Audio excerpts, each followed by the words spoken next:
Writer है फणीश्वर नाथ रेणु जी हैं। तो चलिए अब इसको स्टार्ट करते हैं। खेती बाड़ी के समय गांव के किसान सीजन की गिनती नहीं करते थे। खेती बाड़ी के समय गांव के किसान जो सीजन की गिनती क्यों नहीं करते थे? क्योंकि वो बहुत आलसी टाइप का आदमी था, जिसे कि काम चोर भी कहा जाता है। काम करने में जो पीछे रहता है, लोग उसको बेकार ही नहीं बेकार समझते हैं। इसलिए खेत खलिहान की मजदूरी के लिए कोई नहीं बुलाने जाता है सीजन को। लोग से काम चोर समझते हैं। और जब खेती बाड़ी का समय होता है, जब खेती मतलब खेतों में जब गेहूं मकई ये सब कटते हैं, तो सीजन को कोई बुलाने के लिए नहीं जाता है कि चलो गेहूं काटना है मकई काटना है चलो, कोई उसको नहीं बुलाते हैं। क्या होगा, उसको बुलाकर दूसरे मजदूर खेत पहुंचकर 1/3 काम कर चुकेंगे। तब कहीं सीजन राय हाथ में खुरपी डुलाता हुआ दिखाई पड़ेगा। जब गांव का जो किसान मतलब वो सब मजदूर सब है, वो जब पूरा खेत आधा कभी काट लेंगे, तब जाके सिरजन हिलता डोलता टुघुरता धीरे धीरे एकदम से मक्खी की चाल में वो जो है खेत पहुंचता है।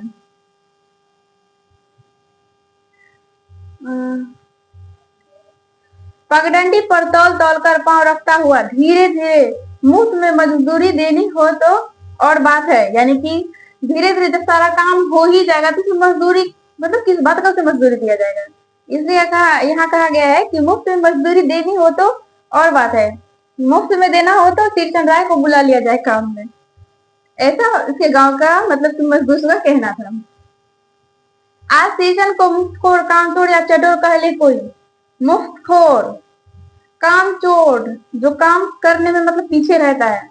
मुफ्तखोर यानी कि मुफ्त का जो है सब चीज लेने में आगे रहता है, उसे ही मुफ्तखोर कहा जाता है। चटूर टाइप का जो होता है, चटूर जो कि खाने पीने में जो होता है उसे कहते हैं। एक समय था जब उसकी मड़ैया के पास बड़े बड़े बाबू लोगों की सवारियां बंधी रहती थी। मड़ैया यानी कि झोपड़ी के पास बड़े बड़े बाबू लोगों की सवारियां बंधी रहती थी। बड़े बड़े बाबू लोग का मतलब वो नहीं कि हाइट में ऊंचा हो, वो नहीं, बल्कि वो अमीर आदमी सबका वो मतलब कि गाड़ी उनके मतलब झोपड़ी के पास लगा हुआ रहता था।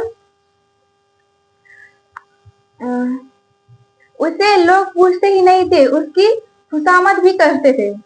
मतलब उसे बुलाते नहीं थे कि चलो मतलब कि कुछ काम के लिए उसे बुलाते नहीं थे, बल्कि उसकी खुशामद भी करते थे कि चलो चलो चलो, मतलब बार बार उसको खुशामद करते। ऐसा होता है ना कि कोई कोई इंसान को अगर कुछ कला हो, उसके हाथों में कुछ कला हो और वो आपके घर में किसी को नहीं आता हो, तो उसका है कि मतलब एक बार बुलाने का चलो आ रहे हैं चलो, नहीं आएगा फिर जाएगा खुशामद, चलिए ना कर दीजिएगा थोड़ा जरूरी है।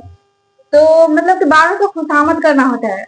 उसी तरीका से तीरचंद राय के यहाँ भी आदमी सब जाकर के उसको खुशामद करते थे कि चलिए ये काम है वो काम है चलिए कर दीजिएगा। अरे तीरचंद भाई, अब तो तुम्हारे ही हाथ में यह कारीगरी रह गई है सारे इलाके में। एक दिन का समय निकाल कर चलो, कल बड़े भैया की चिट्ठी आई है शहर से, तीरचंद से एक जोड़ा चीक बनवाकर भेज दो। चीक मतलब वही जो अभी के टाइम में भी होता है, जैसे कि क्या प्लास्टिक वाला जो चटाई जिसे कहा जाता है, जो कि मतलब एक मतलब कि जिसमें बैठा जाता है, चटाई टाइप का ही होता है। पहले होता था खड़ का बनता था, पहले खड़ का भी बनता है, बांस का भी वो होता है पतला पतला, उसका वो निकाल करके बनाया जाता है चटाई टाइप का, जिसमें कि बैठा जाता है। और गर्मियों के दिन उसका बहुत ज्यादा यूज होता है। तो उसी तरीका से वो मतलब कि तीरचंद राय भी बनाते थे। तो इसलिए इसका था खुशामद करते थे आदमी, क्योंकि वो कारीगरी है उसके हाथ में ही था और किसी को वहां उतना नहीं आता था जितना उससे आता था, तो इसीलिए इसको खुशामद भी करते थे। मुझे याद है मेरी माँ जब कभी तीरचंद को बुलाने के लिए कहती, मैं पहले ही पूछ लेता भोग क्या क्या लगेगा। माँ हंसकर कहती, ज्यादा बेचारा मेरे काम में पूजा भोग की बात नहीं उठाता कभी।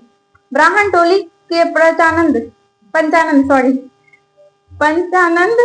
कहाँ गया, पंचानंद चौधरी के छोटे लड़के को एक बार मेरे सामने ही बेपानी कर दिया था। तीरचंद ने तुम्हारी भाभी नाखून से खाट कर शीर्षन ने कहा, तुम्हारी भाभी नाखून से काटकर तरकारी परोसती है। पंचानंद चौधरी के छोटे लड़के को एक बार मेरे सामने ही पानी पानी कर, मतलब शीर्षन राय कहता है पंचानंद चौधरी के छोटे लड़के तो कहता है कि तुम्हारी भाभी जो है नाखून से काट कर तरकारी, क्या है, सब्जी तरकारी है, क्या लिखा है, तुम्हारी भाभी नाखून से काट कर तरकारी, हाँ तरकारी दिया है ठेठ भाषा में, तरकारी परोसती, नाखून से काट कर, वो नहीं, नाखून से नहीं, मतलब ये जो है नेल से काट कर नहीं, वो नाखून से काट कर सब्जी तरकारी नहीं परोसती है, मतलब कि नाखून से काट कर तरकारी परोसने का मतलब होता है कि थोड़ा थोड़ा, वो जो है थोड़ा थोड़ा देती है, इसी मतलब शीर्षक का कहना है कि नाखून से काट कर तरकारी परोसती है, यानी कि थोड़ा थोड़ा देती है। ठीक है, इसका कहने की ये मतलब। और इमली का रस डालकर कढ़ी तो हम कहार कुम्हारों की घरवाली बनाती है, कहार कुम्हारों की घरवाली बनाती है, तुम्हारी भाभी ने कहाँ सीखा। और यहाँ बोला है कि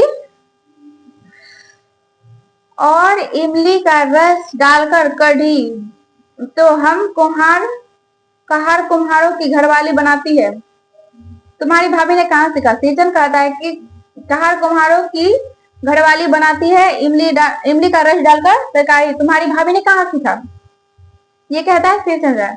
इसलिए शीर्षन को बुलाने के पहले मैं माँ से पूछ लेता। शीर्षन को देखते ही माँ हुलसकर कहती, आओ शीर्षन, आज नैनू मस्त रही थी तो तुम्हारी याद आई, घी की दाढ़ी खखोरन के साथ चूड़ा तुमको बहुत पसंद है। नैनू नैनू क्या होता है पता है, वो जो होता है ना, जैसे कि दूध के ऊपर जो छाली होता है उसे इकट्ठा कर करके उसका घी जो निकाल देता है उसका खुरचन होता है, तो वो जो है शीर्षन राय को बहुत ज्यादा पसंद था। हमारे यहाँ में मेरा भाई जो है उसे बोल रहा उसी टाइप का है, तो वो मतलब कहानी पढ़े तो याद आ गया, हम बोले क्या शीर्षन के जैसा तुम भी है चटोर। तो वही है कि मतलब कि शीर्षन को बहुत ज्यादा पसंद था वो, इसलिए शीर्षन को बुलाने से पहले ही मैं माँ से पूछ लेता। शीर्षन को देखते ही माँ हुलसकर कहती, आओ शीर्षन, आज नैनू मत रही थी तो तुम्हारी याद आ गई, घी की दाढ़ी खखोरन के साथ चूड़ा तुमको बहुत पसंद है ना।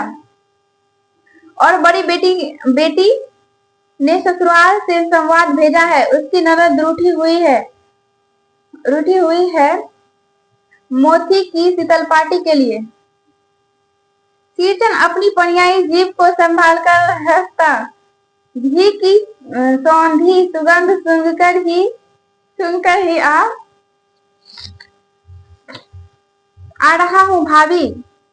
घी का जो सुगंध सुनते ही मतलब शीर्षन कहता है आ रहा हूँ भाभी, नहीं तो इस शादी ब्याह के मौसम में दम मारने की भी छुट्टी कहाँ मिलती है। शीर्षन जाति का कारीगर है, शीर्षन जाति का कारीगर है, एक एक मोती और पटेर को हाथ में लेकर बड़े जतन से उसकी कुच्ची बनाता, फिर गुच्चियों को रंगने से लेकर सुतली सुलझाने में पूरा दिन समाप्त। वो जो है कि मतलब कि बांस का जो है छोटा छोटा वो तीली टाइप का बना करके उसे रंग करके उसका वो बनाता, चिक या शीतल पाटी वो बनाता। काम करते समय उसकी संयमता में जरा भी बाधा पड़ी कि गिहुअन सांप की तरह फुफकारता हुआ उठता, फिर किसी दूसरे से करवा लीजिए काम। शीर्षन मुंहजोड़ है, कामचोर नहीं। शीर्षन के जब शीर्षन जब काम कुछ करते थे तो उसके बीच में अगर कोई सा थोड़ा सा बाधा पड़ता तो गिहुअन सांप के साथ गुस्सा फुफकारता हुआ बोलता कि किसी और से करवा लीजिए काम। शीर्षन मुंहजोड़ है, कामचोर नहीं, मतलब वो कोई भी बात को क्लियरली बोल देता है, मुंहजोड़ है, जो भी बात है सामने से ही बोल देता है, लेकिन कामचोर नहीं है, ऐसा शीर्षन कहता है। बिना मजदूरी के पेट भर भात पर काम करने वाला कारीगर, यानी कि बिना मजदूरी का अगर उसे खाना दे दिया जाए तो वो खाना खा करके उसका सारा मतलब कि शीतल पार्टी से वो बना देता है। बिना मजदूरी के पेट भर भात पर काम करने वाला कारीगर, मजदूरी नहीं लेता। दूध में कोई मिठाई ना मिले कोई बात नहीं, किंतु बात में जरा भी झाल वह नहीं बर्दाश्त कर सकता। मतलब कि करवाहट, बात में वो जरा सा भी करवाहट बर्दाश्त नहीं करता। उसे कोई भी करवा बात से अगर बोल देता है, मतलब कि थोड़ा ऊंचा आवाज में, तो वो बर्दाश्त नहीं करता।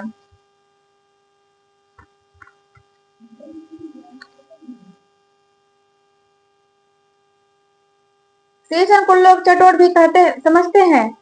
तली बघाड़ी हुई तरकारी, दही की कढ़ी, मलाई वाला दूध, इस सब का प्रबंधन पहले कर लो, तब किचन को बुलाओ। दुम हिलाता वह हाजिर हो जाएगा। खाने पीने में चिकनाई की कमी हुई कि काम की सारी चिकनाई खाती। फिर सन को जब मतलब काम करने के लिए बुलाए तो सारा प्रबंध मतलब व्यवस्था उसके लिए पहले से ही कर देता था। खाना पीना में थोड़ा सा भी चिकनाई कम हुआ कि मतलब काम का सारा चिकनाई खत्म। वो काम को मन लगा के नहीं करते, अगर से मतलब कि खाना में थोड़ा सा भी कमी महसूस होता तो।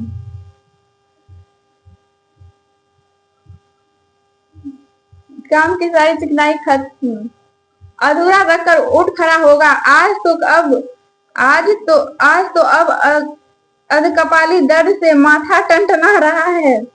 थोड़ा सा रह गया है, किसी दिन आकर पूरा कर दूंगा। वो बहाना बनाते कि आज तो आधा कपार में दर्द हो रहा है और जो है कि थोड़ा सा रह गया, किसी दिन आकर बना देंगे। शिवचंद्र राय ऐसा बहाना बनाते थे।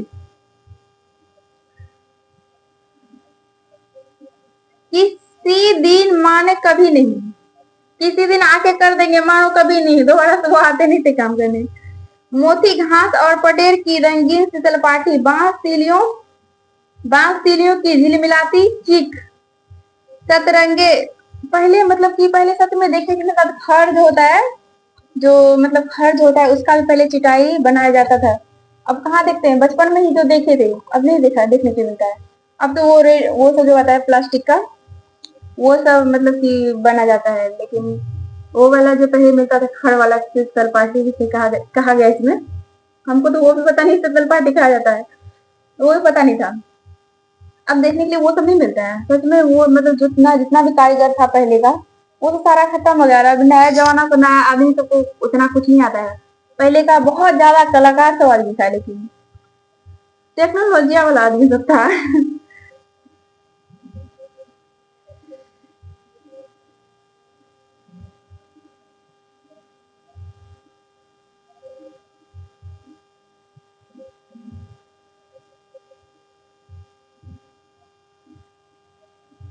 सतरंगी डोर के मोढ़े, भूसी चुन्नी रखने के लिए मूंज की रस्सी के बड़े बड़े जाले, हलवाहों के लिए ताल के सूखे पत्तों की छतरी, टोपी तथा इसी तरह के बहुत से काम हैं जिन्हें सिंचन के सिवा गांव में और कोई नहीं जानता।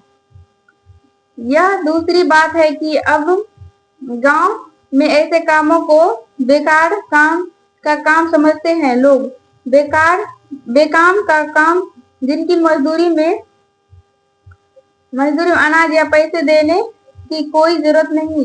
पेट भर खिला दो, काम पूरा होने पर एकाध पुराना धुराना कपड़ा देकर विदा करो, वह कुछ भी नहीं बोलेगा। श्रीचंद्र राय जो है ना, भले ही मतलब वो था, लेकिन बहुत दिल का मतलब बहुत ज्यादा साफ था। बस उसे खाना चाहिए, पुराना धुराना कपड़ा दे दो, मतलब उसको दे करके विदाई कर देता था। फिर भी श्रीचंद्र राय कुछ नहीं बोलते थे।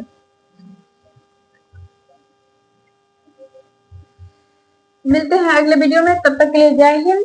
और अगला पार्ट बनाना पड़ेगा क्योंकि ये ना वीडियो बहुत ज्यादा लंबा हो जाएगा और फिर अपलोड करने में भी दिक्कत होगा। यहाँ तक रह गया है, थोड़ा थोड़ा ही रह गया है,